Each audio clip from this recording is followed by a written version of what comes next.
प्रिय थियोफिलस, मैं आपको क्रमानुसार उन सभी घटनाओं के बारे में लिख रहा हूं जो हमारे बीच घटी, ताकि आप हर बात के बारे में संपूर्ण सत्य को जान सकें।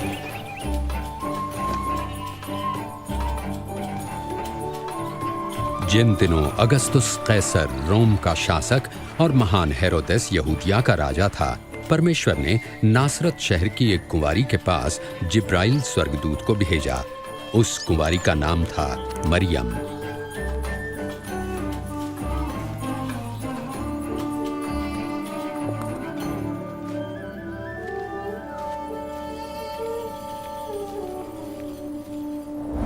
भयभीत न हो मरियम, आप पर परमेश्वर का अनुग्रह हुआ है।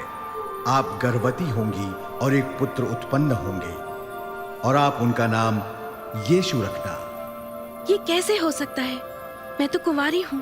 पवित्र आत्मा आप पर उतरेगा, इस कारण वे पवित्र बालक परम प्रधान परमेश्वर के पुत्र कहलाएंगे तथा उनके राज्य का कभी अंत ना होगा।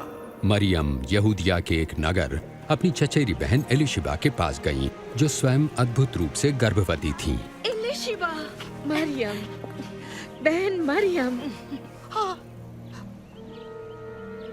तुम सब स्त्रियों में धन्य हो। धन्य है वो बालक जो तुम जनोगी, कि जैसे ही मैंने तुम्हारा प्रणाम सुना, बच्चा आनंद से मेरे गर्भ में उछल पड़ा। मेरा प्राण प्रभु की स्तुति करता है और मेरी आत्मा मेरे उद्धारकर्ता परमेश्वर में खुश हुई।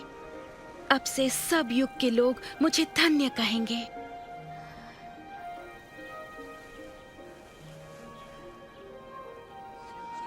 नासरत नगर के सब लोग सुनो कि कैसर अगस्तुस की आज्ञा से गलील और यहूदिया प्रांत के सभी निवासियों की गिनती होगी। इसीलिए सभी लोगों को अपने वतन में जाकर शीघ्र ही नाम दर्ज करवाना होगा।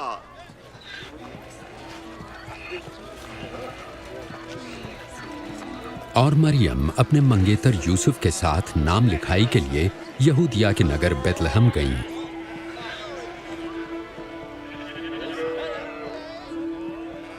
पर बेतलहम में उन्हें ठहरने की जगह ना मिली। उन्हें केवल गौशाला में ही जगह मिल सकी।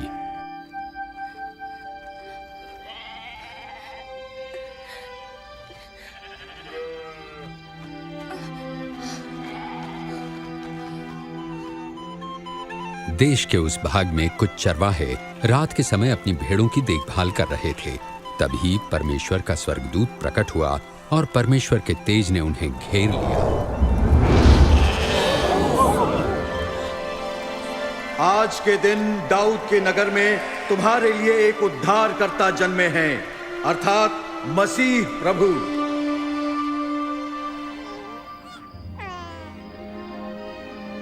चरवाहे शीघ्र ही चरनी में जन्मे नवजात शिशु को देखने चल पड़े। वे उन प्रथम लोगों में गिने गए जिन्होंने कुंवारी माता द्वारा उद्धारकर्ता के जन्म का सुसमाचार फैलाया।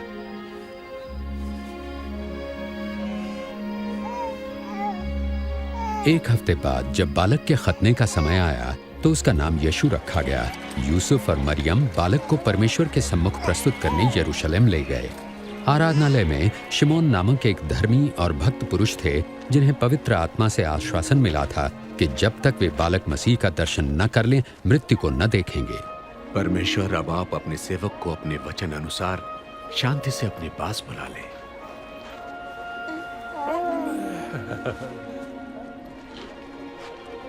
मेरी आंखों ने आज आपके उद्धार को देख लिया है। ये बालक परमेश्वर का चुना हुआ है। तुम दोनों को आशीष मिले।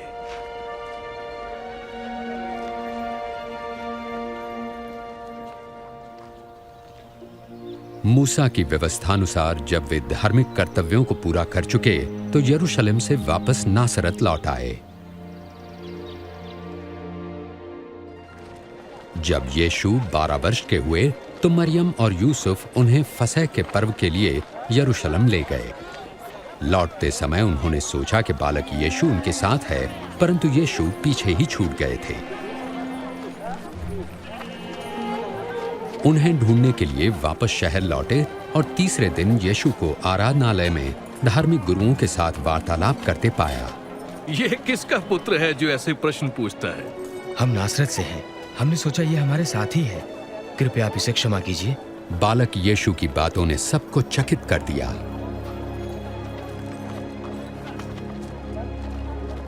बेटा, तुमने हमारे साथ ऐसा क्यों किया?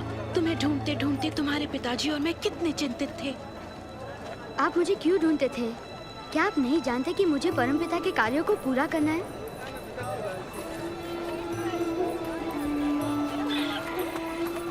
और यीशु उनके साथ नासरत लौटे और परमेश्वर एवं मनुष्य के अनुग्रह में बुद्धि और शरीर से बढ़ने लगे।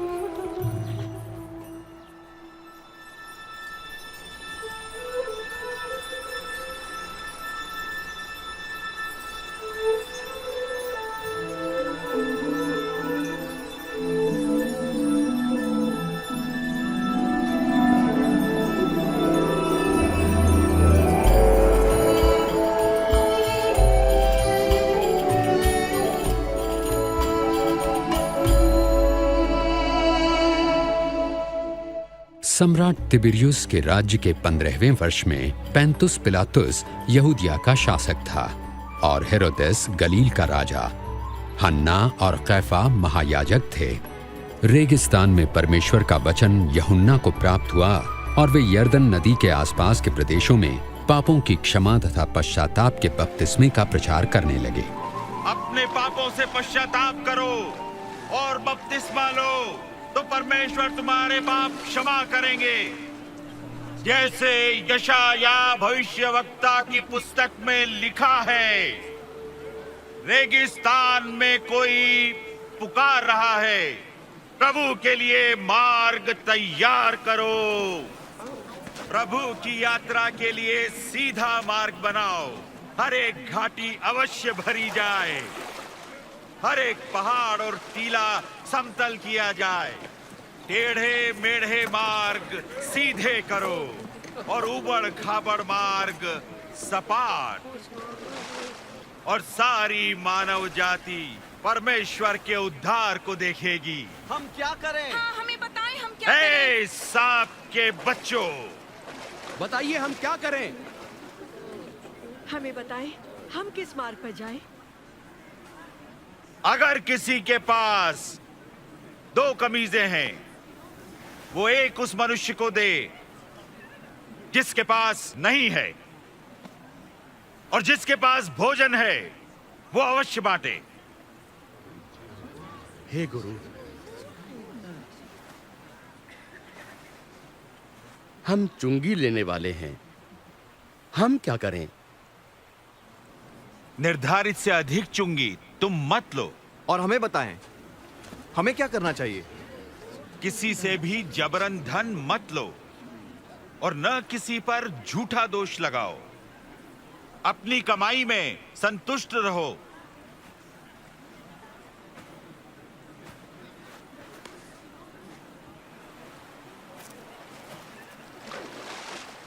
हमें बताएं, क्या आप मसीह हैं?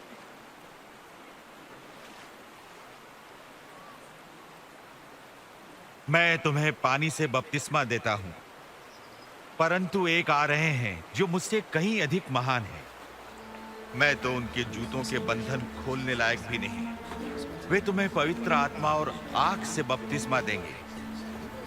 उनका सूप उनके हाथों में है, ताकि वे गेहूं को भूसी से अलग करके अपने खत्ते में रखें।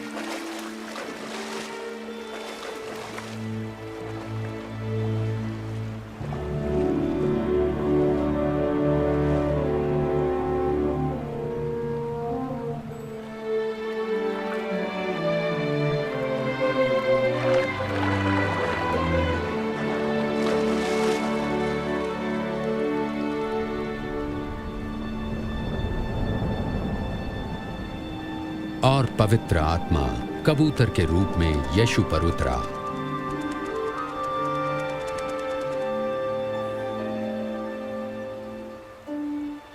और स्वर्ग से आवाज आई, तुम मेरे प्रिय पुत्र हो, मैं तुमसे प्रसन्न हूं।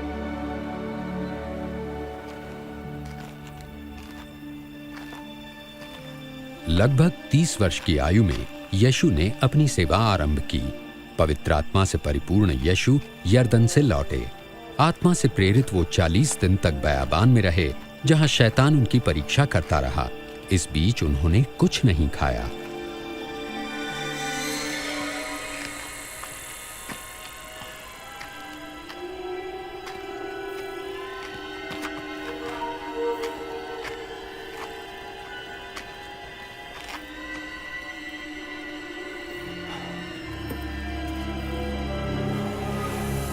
तब शैतान ने उनसे कहा, यदि आप परमेश्वर के पुत्र हैं तो इस पत्थर को रोटी बन जाने की आज्ञा दें।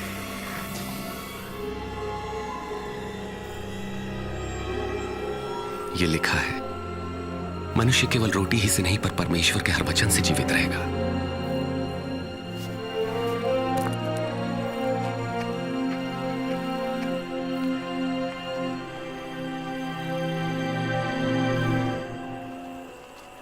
तब शैतान उन्हें ऊंचे स्थान पर ले गया और पल भर में जगत के सारे राज्य दिखाए। ये सब अधिकार और वैभव मैं आपको दूंगा। ये सब मुझे सौंपा गया है और जिसे मैं चाहूं उसे ये सब दे सकता हूं। यदि आप मुझे प्रणाम करें तो ये सब आपका हो जाएगा। ये भी लिखा है कि तुम प्रभु अपने परमेश्वर की उपासना करो और तुम केवल उन्हीं की सेवा करो।